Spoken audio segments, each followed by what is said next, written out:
There are a lot of reasons why people are moving into the great state of Michigan. It's a great place to live, work, and play, but for some people, Michigan may not be the best option for them. In this video, I'm going to give you 5 reasons why people are moving out of Michigan. What's going on, everyone? Andrew McManaman here with Living in Michigan, and of course, your all-time favorite Michigan realtor, helping people like you buy, sell, and invest in the wonderful Mitten State. The first and among the biggest reasons people are leaving Michigan is for retirement, which accounts for nearly 30 to 35% of the outbound population, according to several moving surveys. And this goes fairly hand in hand with the weather as well. It's safe to say that the majority of Michigan residents who are nearing retirement or are in retirement are snowbirds, meaning they run away to one of the southern states during Michigan's winter months because, let's be honest, cold weather can be hard on your body, especially as you get older. Michigan is a relatively tax-friendly destination for retirees, and in case that piques your interest, I'll link a video I made a little while back about reasons to retire in Michigan in the description below. With that in mind, it's 110% the weather. As a retiree who doesn't need to do a gosh darn thing, why would you want to layer up in a coat or hide in your house for 3 to 4 months out of the year when you could have your feet up drinking 1 to 13 margaritas while your skin gets golden brown? It seems like a no-brainer, so of course it's a valid point, but for the individuals who aren't retiring, their mindset is the same, just with a few less margaritas because they're probably still working. Transitioning to number 2 on the list is tourism. This isn't a pressing push factor by any means, but I have to say it's causing some forehead veins, to say the least. I know what you're thinking, how could there ever be a tourist problem in Michigan? Well, firstly, to answer that, you should come here and look around before you ask that, and secondly, this is more geared toward the beaches over anything else. Obviously, the big appeal to Michigan is the amazing Great Lakes, and since living anywhere in the Midwest limits your ability to visit beaches,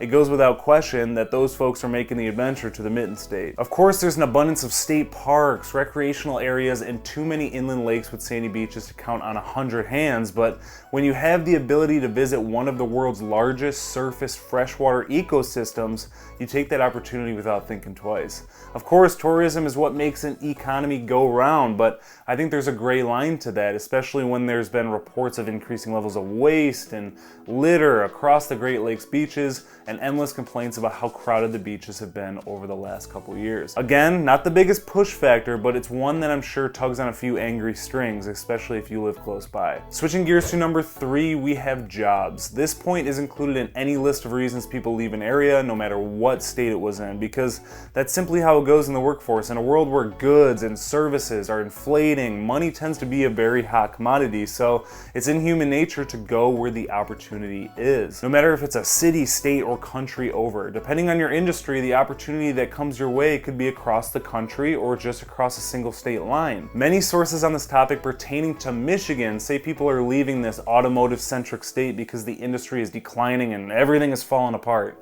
Well, I'm here to tell you that that is nowhere near the truth. I have helped people from all over the country who are coming to Michigan for the automotive industry alone. There's opportunity here. My fiance and 2 of my brothers work within the big 3 automotive companies, General Motors, Ford, and Stellantis, which is formerly known as Chrysler, and have told me that they're all restructuring their companies.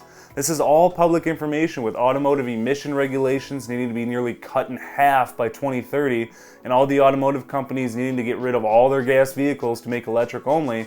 These companies, of course, had to do some layoffs for the old gas engine workers, while opportunity arose for electrical vehicle specialists and self-driving technology.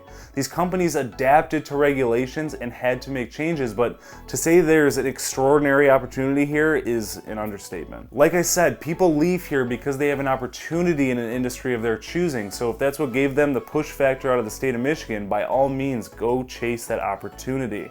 Heading over to number 4 on the list, and that's family. Just like any other state out there, people get homesick and want to go back to their family. Maybe they took an opportunity here when they were young and got a little stability and decided it was a good time to go back to their home state, or maybe there was a split family issue. Whatever the case may be, moving from state to state due to family is one of the biggest, if not the biggest, reason people are moving out of the state. I've gotten numerous texts, calls, and emails from people all over the United States who had no other reason to move out here besides the fact that they had a parent brother or sister here they wanted to move closer to. Last but not least, number 5, the changing culture. I've been in the state of Michigan since the day I was born, and I can honestly say there's been a lot of changes in the culture throughout my lifetime. Whether it's for political reasons, out-of-staters diluting the culture a little bit, or whatever the case may be, it's just different, plain and simple. One of the bigger complaints about Michigan is it's a relatively average state for closed-minded individuals. I've mentioned this quite a few times on this channel, and I think with that being said, there's an increase in rudeness and a lack of respect. Cities that were considered small towns are getting more crowded, and I know it might be funny of me to say, especially for some of you out-of-staters out there who deal with busy metro areas, but it's true. A lot of these areas that were once small towns and 2-lane streets are now becoming 4-lane roads with roundabouts being put in all over the place to release some of the pressure that the traffic is causing. I have to say that's where the majority of this changing culture conversation is geared towards, simply because of the increasing population in a lot of these areas that had no intention of expansion. Again, as I have mentioned in my other videos, it comes down to who you surround yourself with, and that goes without saying no matter what state you're in or where you're coming from. Your motivation and mindset is only as good as your sphere of influence. Ironically enough, aside from people who reach out to me from California and some of the few other states, a lot of the people I help actually used to live in Michigan and moved away for whatever reason and have been looking for their way back. Most times it's due to family, but other times it has to do with Michigan's low cost of living. They find themselves venturing out of state just to realize homes are more expensive, groceries are more expensive, and the place is just all around expensive. For those of you that left Michigan, why did you leave? Comment your thoughts below. If you have any questions about moving to or living in Michigan, please don't hesitate to reach out, as I would love to be your go-to resource. I hope this video provided you some value. If it did, please give it a thumbs up, tap the subscribe button, and be sure to tap the little bell so you never miss out on an upload. I'll see you next time.